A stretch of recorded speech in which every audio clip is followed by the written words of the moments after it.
It is said that at the end of the 19th century, a grim painting adorned the walls of practically every home in Berlin.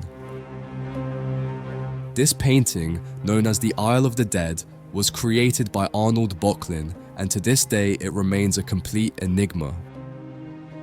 The artist never provided a clear explanation about this work. In fact, it wasn't even he who gave it its famous name, but rather an art dealer years later.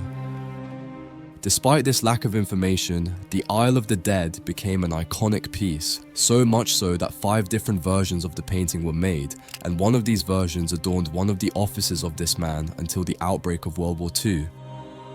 However, he was not the only one fascinated by this work. It was also owned by diverse figures such as Lenin, Sigmund Freud, Edvard Munch, Nietzsche, and Salvador Dalí himself. This painting had something intriguing, a mystery that captivated much of Europe at that time. That is why in this video, we will explore the life of Arnold Böcklin, a man whose life was marked by personal tragedy, and we will try to unravel what led him to create such a symbolically charged work.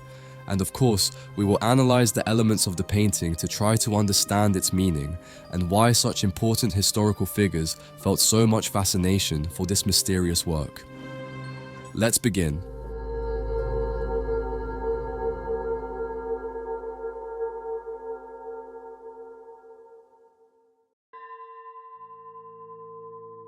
Arnold Böcklin was born in Switzerland in 1827. From a young age, he was drawn to painting, despite his father's insistence that he continue the family tradition in the silk business. With the support of his mother, Böcklin began his art studies at the Düsseldorf Academy in 1842, focusing initially on landscape painting. He perfected his craft during travels through the Netherlands, Belgium, Germany, France, and ultimately Italy, where his work took a decisive turn. From his early days, Böcklin's fascination with landscape and romanticism gradually evolved into a symbolism that emphasized natural forms intertwined with elements of mythology and allegory. This created an atmosphere in his paintings filled with suggestive and unsettling figures. Since 1870, Böcklin frequently incorporated themes of death into his work, reflecting its constant presence through symbols in his compositions.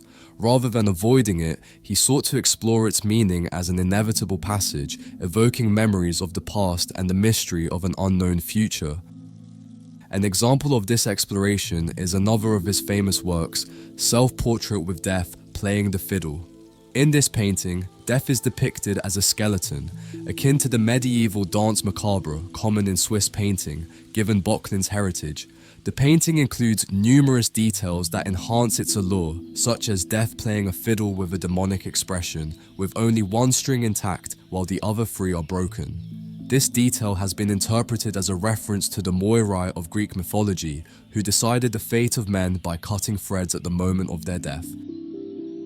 And the last string of the violin would represent the protagonist's imminent end.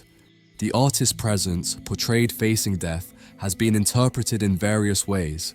Some critics believe he is listening intently to the violin's sound, while others see it as a response to life in the face of death, acknowledging its presence without despair and finding a new purpose to continue living.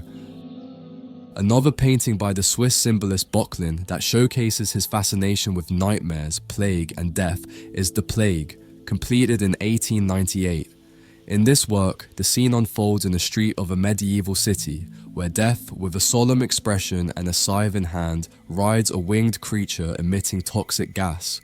Böcklin used dark blacks and browns for the clothing of the desperate inhabitants who avoid death's path, and pale green tones associated with death and decay. The only vivid detail is the clothing of a woman in the foreground, lying over another victim. Her red cloak with golden embroidery indicates her wealthy status, highlighting that death does not discriminate between rich and poor. The plague devastated Europe from the 14th to the 17th century, affecting everyone regardless of their class or wealth.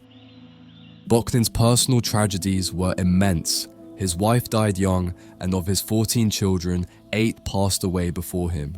These losses profoundly marked his life and work, leading him to constantly explore the theme of death in his paintings.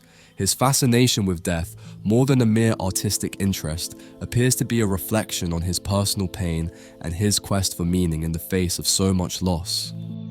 In this context, Böcklin created his most famous painting, The Isle of the Dead.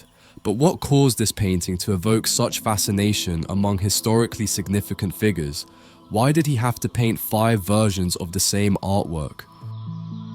Before addressing these questions, I want to remind you that you can find this painting and others featured in this video on our website. My mission with this project is to share art stories, to prevent them from fading over time, and to enable all of you to fall in love with a piece of art and have it in your home forever. In our catalogue, you'll discover over 300 paintings personally curated by me.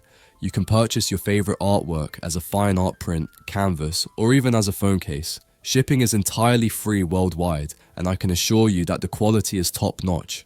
As an art enthusiast, I've taken personal care to ensure you receive a piece that faithfully captures the essence of the original work. Thanks to everyone who has made purchases in recent days. Your names will be displayed on the screen because it's thanks to you that creating videos like this is possible.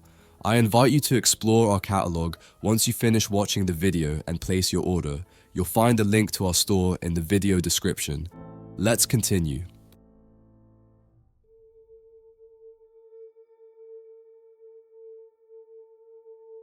According to Franz Zelger, in his 1991 book dedicated exclusively to this artist, Isle of the Dead came about in 1880 when Böcklin received a commission to paint a picture for dreaming.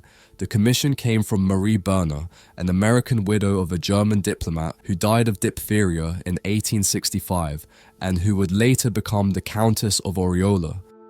It all happened when she visited Böcklin's studio in Florence. There she saw a first unfinished version of this evocative painting. This first version was a commission made by Alexander Gunther, and although the title of the painting seems to have changed over time, Böcklin, upon completing this first version, sent a letter to Gunther and wrote, "Finally, with Die Toteninsel finished, I believe it will make a good impression."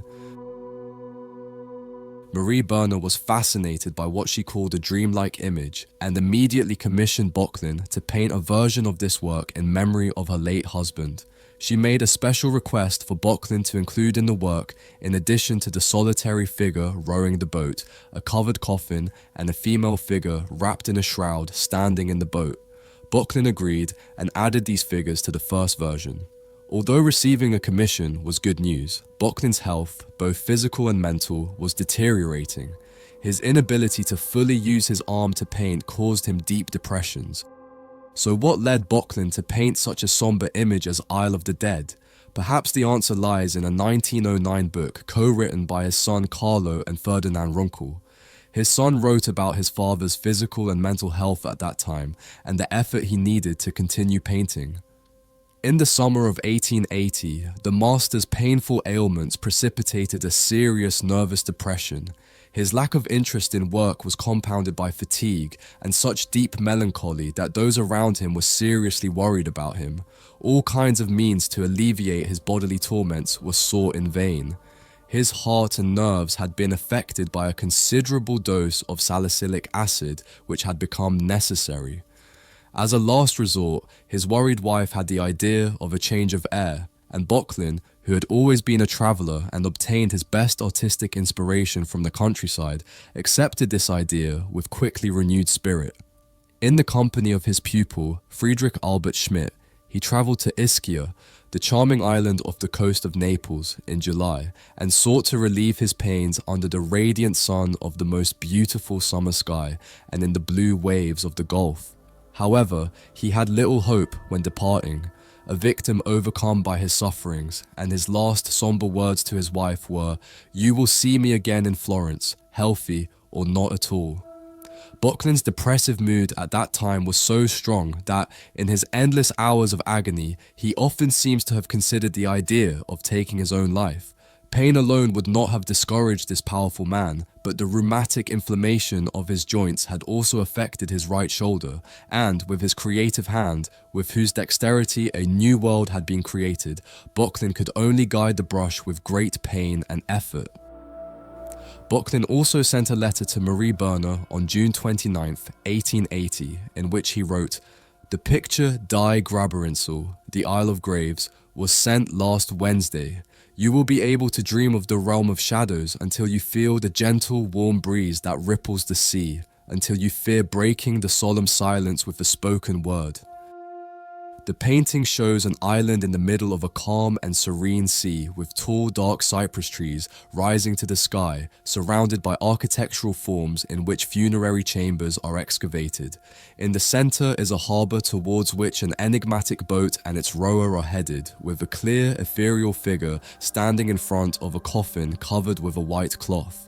The artist never suggested any attempt to explain the work. It is known that the painting's title was given by his gallerist Fritz Gerlit and not by Böcklin himself.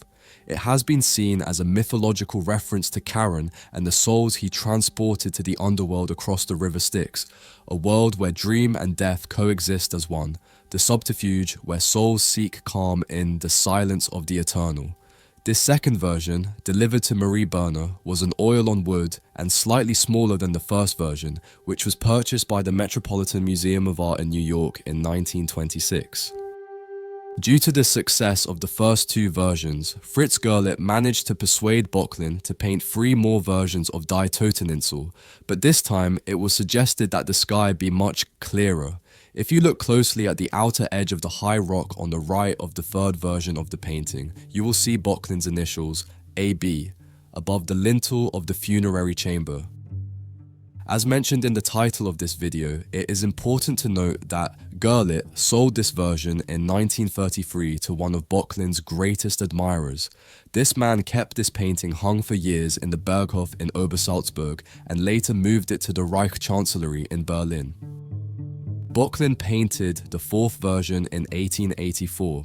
This artwork was purchased by the businessman and avid art collector Baron Heinrich Thyssen, the second son of the German industrialist August Thyssen, and was kept in one of his banks. Unfortunately, it was destroyed during a bombing raid in World War II, and all that can be seen of this fourth version is a black and white photograph. The fifth version of Böcklin's painting, completed in 1886, resides in the Museum of Fine Arts in Leipzig. Furthermore, as mentioned at the beginning of this video, it is said that at this time it was very common to see prints of this painting in practically every house in Berlin. Fritz Gerlit took it upon himself to commercialize reproductions of this painting in many parts of Europe, reaching the hands of very influential people such as the founder of the Russian Communist Party, Vladimir Lenin, the inventor of psychoanalysis, Sigmund Freud, the Norwegian artist Edvard Munch, the German philosopher Friedrich Nietzsche, and Salvador Dalí himself. And that's it for today's video. I'd love to know which of the 5 versions is your favorite, and if you have anything to add, feel free to do so in the comments. I hope you enjoyed it as much as I did making it, and if you did, don't forget to leave a like and subscribe as it would help me a lot. Don't forget to visit inspiragio.com to buy your favorite painting, and follow me on my social media to see more art content. The links will be in the video description. Thank you for watching until the end. See you in the next video. Bye.